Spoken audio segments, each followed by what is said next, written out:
Hi friends, இந்த வீடியோவில் star ஃப்ரூட்டை எப்படி கட் பண்ணுறது, அப்புறம் அது எப்படி ப்ரிசர்வ் பண்ணுறது, அந்த ஸ்டார் ஃப்ரூட்லேருந்து நம்ம என்னென்ன மாதிரியான டிஷ்ஷஸ் பண்ணலாம் அப்படிங்கிறதையும் பார்க்கலாம். ஸ்டார் ஃப்ரூட் கட்டிங் வீடியோஸ் பார்த்திங்கன்னா அந்த ஸ்டார் மாதிரி இருக்கிற பகுதி தெரிகிற மாதிரி குறுக்கால கட் பண்ணுவாங்க. ஆக்சுவலாக நம்ம அப்படி கட் பண்ணவே கூடாது.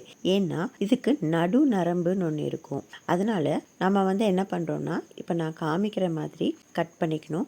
நடுவில் இருக்கிற நரம்பை கரெக்டாக பிரித்து எடுத்தோன்னா அந்த விதையோடு சேர்ந்த ஒரு நார் பகுதி அதுக்குள்ளே இருக்கும். அப்படி எடுத்துகிட்டு நம்ம சாப்பிடும்போது தான் நம்மளுக்கு நாக்கில் தடுக்கிற மாதிரியான ஒரு ஃபீல் இல்லாமல் சாப்பிட்றதுக்கே நல்லாயிருக்கும். இந்த ஸ்டார் ஃப்ரூட்டை மலையாளத்தில் இருமாம்புளி அப்படின்னு சொல்லுவாங்க. இது ஏன் நான் சொல்கிறேன்னா, கேரளாவில் பார்த்திங்கன்னா அதிக அளவு இந்த பழத்தை சமையலுக்கு உபயோகப்படுத்துகிறாங்க. தமிழ்நாட்டில் அப்படி உபயோகப்படுத்துகிறாங்களான்னு எனக்கு தெரியல. ஃப்ரீ சீட் ஷேரிங் வீடியோ பார்க்காதவங்க அதை போய் பார்த்துட்டு வாங்க. அதில் இதோட இன்னொரு வெரைட்டி நான் அதில் அறிமுகப்படுத்தியிருப்பேன். அப்போ எனக்கு பேர் தெரியலன்னு சொல்லியிருப்பேன். அதோட பேர் பிம்பிலி. அதை புளிச்சக்காய் அப்படின்னு சொல்கிறாங்க. நான் ஒரு வீடியோவில் பார்த்துருக்கேன். அவங்க புளியே உபயோகப்படுத்துறது கிடையாது. அதாவது நார்மலாக நம்ம மரத்தில் வரும் இல்லையா, அந்த புளியை உபயோகப்படுத்துறதே கிடையாது. அவங்க வீட்டில் இருக்கிற இந்த ஸ்டார் ஃப்ரூட் மரத்தில் இருக்கிற பழங்கள், அப்புறம் நெல்லிக்காய், இந்த மாதிரி விஷயங்களை மட்டும்தான் புளிக்கு உபயோகப்படுத்துகிறாங்களாமா. ஸோ அதுதான் கரெக்டான மெத்தடும் கூட. ஏன்னா நம்ம மரத்துலேருந்து கிடைக்கக்கூடிய புளி ரொம்ப அதிகமான சூடு. அதை நம்ம அடிக்கடி எடுத்துக்கிறது குறைச்சிக்கிட்டு நம்ம இந்த மாதிரியான புளிப்பு சுவை இருக்கிறது லெமன், அப்புறம் இந்த ஸ்டார் ஃப்ரூட், அப்புறம் நெல்லிக்காய், இந்த மாதிரி இருக்கிற பழங்களில் இருக்கிற புளிப்பு சத்தை நம்ம சேர்த்திக்கிறது ரொம்ப நல்லது. நெல்லிக்காயோட ஃபேமிலிங்கிறதுனால நெல்லிக்காய்க்கு இருக்கிற அதே குணங்கள் இதுக்கும் இருக்குது. இருந்தாலும் இது பெரிய நெல்லிக்காய்க்கு ஈடாகாது. இப்படி நார் எடுத்த சதை பகுதியை வச்சு நம்ம சமையலுக்கு உபயோகப்படுத்தலாம். துவையல் செய்யலாம், புளிக்குழம்பு செய்யலாம், சாம்பார் செய்யலாம். அதே மாதிரி இதில் ஊறுகாய் எல்லாம் பண்ணுவாங்க.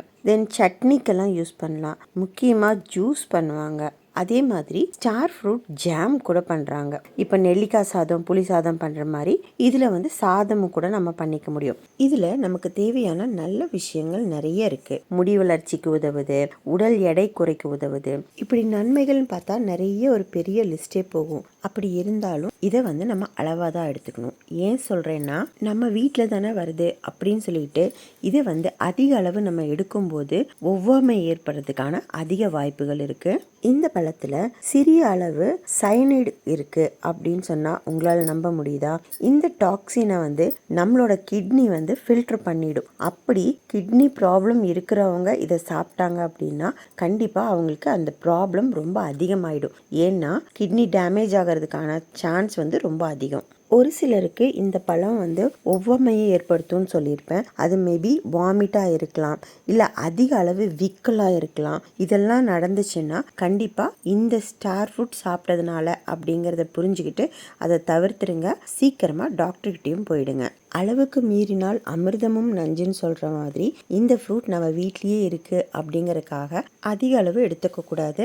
அப்போது எக்ஸஸாக வந்தால் என்ன பண்ணலாம் அப்படின்னு யோசிக்கிறீங்க இல்லைங்களா? இதில் தாராளமாக பயோ என்சைம் செய்யலாம். வீட்டுக்கு தேவையான பயோ என்சைமை இந்த ஃப்ரூட்லேருந்தே தயாரிக்கலாம். அதை நம்மளோட கிளீனிங் பர்பஸ்க்கு, செடிகளுக்கு அப்படின்னு கூட உபயோகப்படுத்திக்கலாம். எங்கள் வீட்டு ஸ்டார் ஃப்ரூட் பயங்கர புளிப்பு வெரைட்டி. நான் இதை உப்பு போட்டு மட்டும் இப்போதைக்கு வச்சுருக்கேன். எதுக்கு தேவைப்படுமோ அதுக்கு உபயோகப்படுத்திக்கலான்னு. நான் இந்த வீடியோவில் சொன்ன விஷயங்கள் உங்களுக்கு ரொம்ப பிடிச்சிருந்துச்சுன்னா நம்மளோட சேனலை சப்ஸ்கிரைப் பண்ணிக்கோங்க. Thank you friends.